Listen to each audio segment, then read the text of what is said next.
አባባ እንግዲህ ልጁን አጋቹን በቦክስ ብለው ደፉት ማለት ነው። አባባ ጀግንነታቸው ዛሬ አስመስክረዋል ማለት ነው። እውነት ለመናገር እንግዲህ ወንድ የሆነ ይሞክረኝ ሲሉም እንደው ማነህ ምንድነው ብለው አንድ ጊዜ ማጅራቱን ሲሉት ዘርግፈው አስቀመጡት ማለት ነው። አባባ የእውነት በጣም ጀግናና ጎበዝ አባት ናቸው።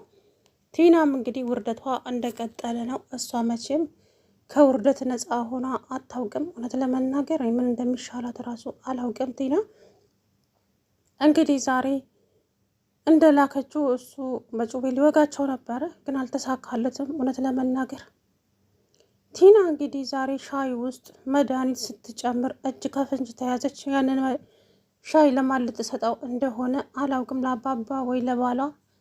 ሻይ ውስጥ ኪችን ውስጥ ገብታ እንግዲህ መድኃኒት እየጨመረች እያለ ትሁትና ዳኒ ደረሱባት። ከዛ ምንድን ነው የምትሰሪው አንቺ ሲሏት ደንግጣ አፏን ከፍታ ቀረች። አሁንም እንግዲህ ተንኮሏ እንደቀጠለ ነው። በአንዱ ሲሏት በአንዱ ትመጣለች፣ በአንዱ ሲሏት በአንዱ ትመጣለች። እና ማንም ሰው ተንኮሏን በቃ ካሌብ በእርግጥም ሊያምናት አልቻለም።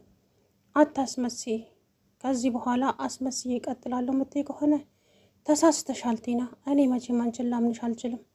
ስለዚህ እባክሽ ስለፈጠረሽ ከህይወታችን ውስጥ ውልቅ ብለሽ ውጪ፣ እባክሽ ውጪ። በቃ ሰላም ነሳሽን። አንቺ እዚህ ቤት ስትመጪ ቤቱ ራሱ የሆነ ነገር ይላል።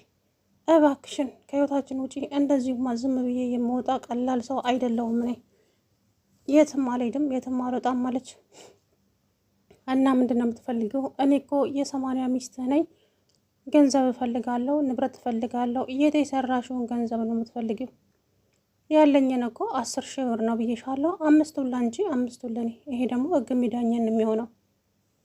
እባክሽን ከህይወታችን ውስጥ ውጪ ያላት።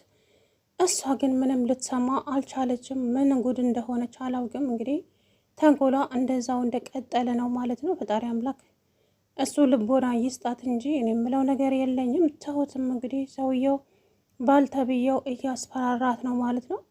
አብረን ወደ ገጠር ማንሄድ ከሆነ ግን የሚከተልሽ ከባድ ነገር ነው አላት። እሷም ደግሞ የፈለግከውን ነገር ማምጣት ትችላለህ እንጂ ከአንተ ጋራ በፍጹም አንድ ላይ መሆን አልችልም። አሰማም እንዴ? ምንድን ነው የምትለኝ? አታስጨንቀኝ ባክህን እያለች መቼም ልተወሽ አልችልም። አንቺ የኔ ከሆንሽ የማንም መሆን አትችይም። ስለዚህ አስበሽበት ነገ ጠዋት እንድታሳውቂኝ እፈልጋለሁ አላት። እሷም አረ በምን ቀን ነው አንተን ያወቅኩት? ምን አይነት የተረገመ ቀን ነው አንተን ያገናኘኝ? እያለች እየተበሰጨች ወደ ቤት ተመለሰች። ከዛም አባዬ ምን ሆነሽ ነው አንቺ ልጅ? ቆይ ምንድን ነው የሆንሽው? አባዬ በቃ እኔ ከዚህ ቤት መሄድ አለብኝ። እውነቴን ነው፣ እዚህ ቤት ከቆየው ከባድ ነገር ይመጣባችኋል። እናንተ ለራሳችሁ የራሳችሁም ጣጣ አልለቀቃችሁም፣ እኔ ደግሞ ሌላ ጣጣ አላመጣባችሁም አለቻቸው። ምንድን ነው ንገሪኝ ትሁት፣ የኔ ልጅ እባክሽ። አንቺ እኮ ከኔ ጋራ ብዙ ስቃይና መከራ አሳልፈሻል። አሁን ደግሞ እኔ ግዴታ ከአንቺ ጋራ መቆም አለብኝ አሏት።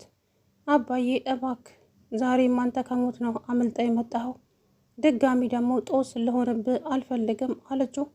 በጭራሽ የኔ ልጅ ንገሪኝ፣ ምንድን ነው የሆንሽው? አባዬ ገጠር እያለው የሚያስቸግረኝ ሰው ነበረ፣ ጭራሽ እዚህ ተከትሎ ይመጣ። እዛ ቤተሰቦቼን ሲያሰቃያቸው ኖሮ አሁን ደግሞ እዚህ መኖሬን ማን እንደነገረው አላውቅም። ይሄው መጥቶ እያሰቃየኝ ነው። ዛሬም አንተን በጩቤ ሊወጋህ የነበረው እሱ ነው አለችው።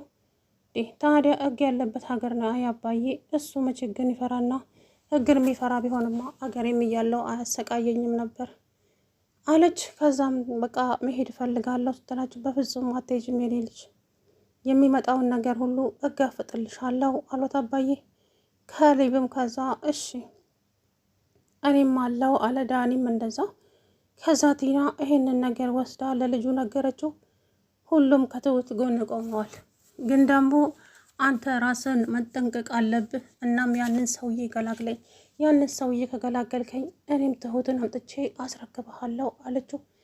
ከዛ ወደሽ ሳይሆን በግድሽ ታደርጊዋለሽ እሱንማ። ለማንኛውም እኔ በስራዬ ጣልቃ ሲገቡብኝ አልወድም፣ ስለዚህ ብትጠነቅቅኝ ይሻልሻል እያለ እንግዲህ እሷ አባባን ግደልልኝ ስትል ያኛው ደግሞ አባባን ያገተው ልጅ ደግሞ እሷን ቀንዷን ይላትና ወይ ከገንዘብ ሳትሆን ወይ ከማንም ሳትሆን እንደዚሁ ሜዳ ላይ ትቀራለች ማለት ነው።